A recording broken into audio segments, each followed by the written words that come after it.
en cuanto al crecimiento de las economías de posguerra, en tiempos de posguerra, tengamos en cuenta entonces los planes de ayuda y de reconstrucción que habían mencionado antes. De hecho, los años 50 y 60 son conocidos como los años dorados, y esto da cuenta claramente de la fase ascendente de la economía. Y además, esto es aplicable tanto al occidente capitalista como a la Unión Soviética. Si bien no es el tema aquí, la URSS conoce sus niveles más altos de crecimiento en base a la inversión en bienes de capital. Con respecto al occidente, bueno, el crecimiento de estos países en realidad se asocia a lo que se denomina la economía mixta. ¿Qué es la economía mixta? Es la combinatoria de la acción del Estado y del sector privado en dichas economías. Tengamos en cuenta algo, que cuando miramos los años de la posguerra, estas décadas están signadas por un régimen de acumulación en base a la producción. Así que básicamente se trata de un sector privado, un sector capitalista, asociado a la producción de bienes que son de bajo costo y que están muy diversificados. Son bienes producidos gracias a la incorporación de nueva tecnología, que están también asociados a empresas en base a la organización científica del trabajo. Y además, tengamos en cuenta que la diversidad de bienes se asocia a muchos rubros que van desde la farmacéutica, la electricidad, la automotriz, la electrónica. Y acá hay un aspecto también importante, que es el tema de que los bienes cada vez son más pequeños, ¿no? Hay una miniaturización de los bienes que hace que en realidad llegue a cada vez más consumidores.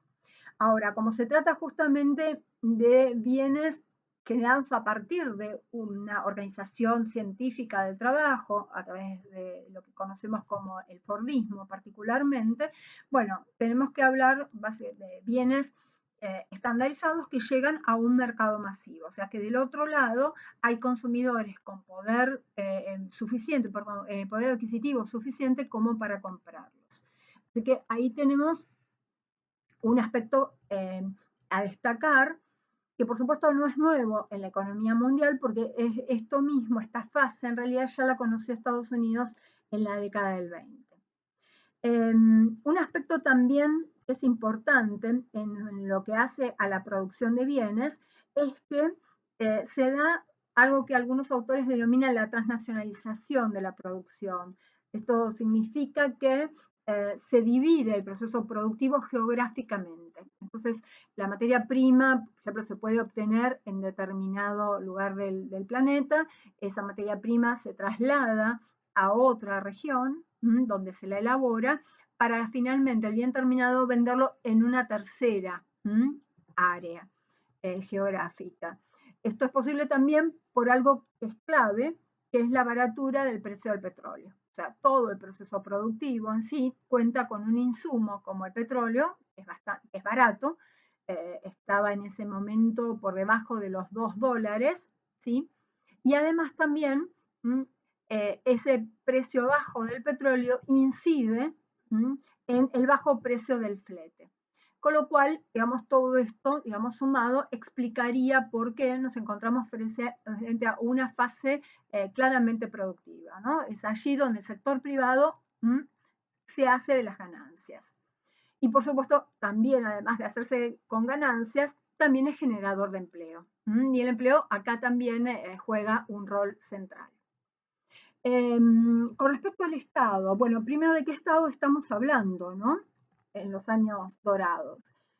Bueno, decimos que el Estado se define como un Estado benefactor o de bienestar, que tiene como objetivo justamente el bienestar social, ¿no? El bienestar de la población, invirtiendo recursos en diferentes áreas, pero particularmente en salud, en educación, lo cual va a permitir unos buenos estándares de vida a la población en términos generales, por lo menos.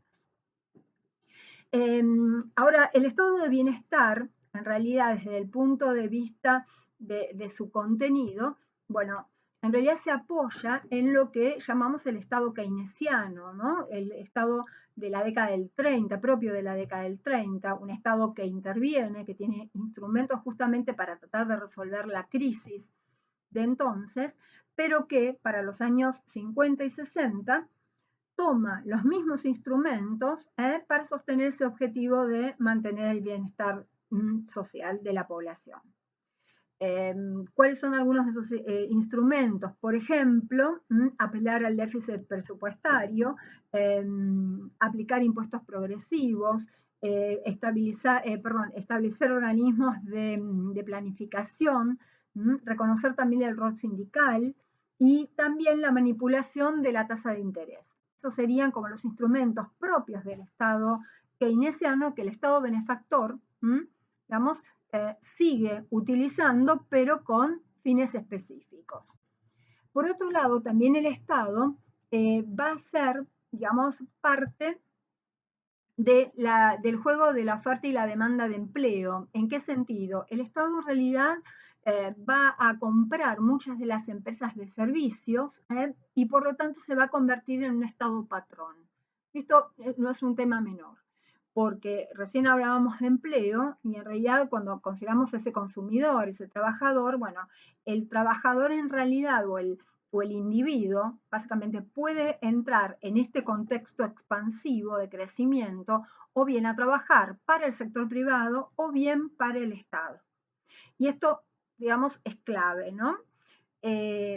¿Por qué? Porque si uno mira las tasas de empleo, bueno, las tasas de empleo de esta época son altísimas. De hecho, se habla de un periodo de pleno empleo, o sea, que es otra de las características centrales del periodo. Y lo interesante también es que hay desempleo, por supuesto, pero es un desempleo muy bajo.